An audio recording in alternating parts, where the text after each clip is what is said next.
सबसे पहले न्यूज है आरसीबी के बाद में अब राजस्थान रॉयल भी बिकाऊ हो गई है। बाकी नितिन कामत जी की बात करके चले तो उन्होंने बोला है ये जो अनलिस्टेड शेयर्स है ना भाई, इनसे बच के रहो। अगर मैं ओला इलेक्ट्रिक की बात करके चलूं, अभी तो आईपीओ आया था, मार्केट लीडर थे और अभी 7.2% मार्केट शेयर पे पहुंच गए हैं। इसके अलावा एक कंपनी है द्रोणाचार्य करके, उनके फाउंडर्स के ऊपर आईपीओ फंड्स का मिसयूज करने का एलिगेशन है।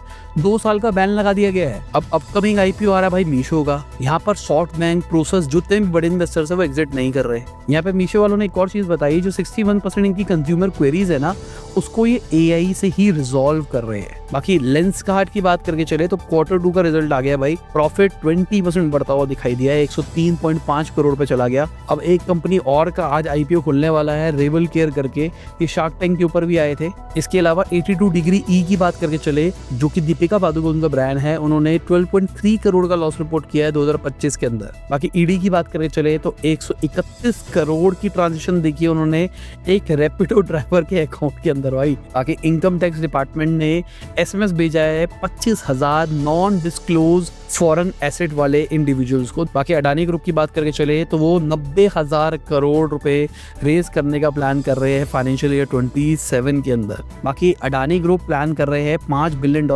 गूगल का जो एआई डेटा सेंटर बन रहा है ना, उसके अंदर इन्वेस्ट करने का। बाकी स्टॉक ग्रो की बात करके चले तो $17 बिलियन रेज कर रहे हैं वो, $362 मिलियन की वैल्यूएशन के ऊपर। बाकी ओपन एआई की बात करके चले तो उनके जो पार्टनर्स है वो $96 बिलियन का डेट रेज कर रहे हैं डेटा सेंटर्स और चिप के लिए। बाकी यूएस डेटा सेंटर्स की बात करके चले तो उनकी कैपेसिटी रिकॉर्ड हाई जाती हुई दिखाई दी 2025 के अंदर, 80 गीगावाट्स के ऊपर पहुंच गई। बाकी यूरोपियन यूनियन के अंदर एक रूल पास किया गया है जिसके हिसाब से अब सोशल मीडिया प्लेटफॉर्म्स लायबल रहेंगे फाइनेंशियल स्कैम्स के लिए। बाकी इंडियन एयरफोर्स की बात करके चले तो 400 ब्रह्मोस मिसाइल का ऑर्डर दे दिया है 8,000 करोड़ का उन्होंने। बाकी टाटा इलेक्ट्रॉनिक्स की बात करके चले तो आने वाले 6 महीने में 15,000 लोगों को हायर कर सकते हैं। इसके अलावा डीकैथलॉन भी 2,500 लोगों को हायर करने का प्लान कर रहा है। इंडिया के अंदर 100 मिलियन यूरो इन्वेस्ट करने का वो प्लान कर रहे हैं। बाकी एक और डेटा निकल के आया है, मई से सितंबर के महीने के बीच में जो इंडिया का एक्सपोर्ट है यूएस को,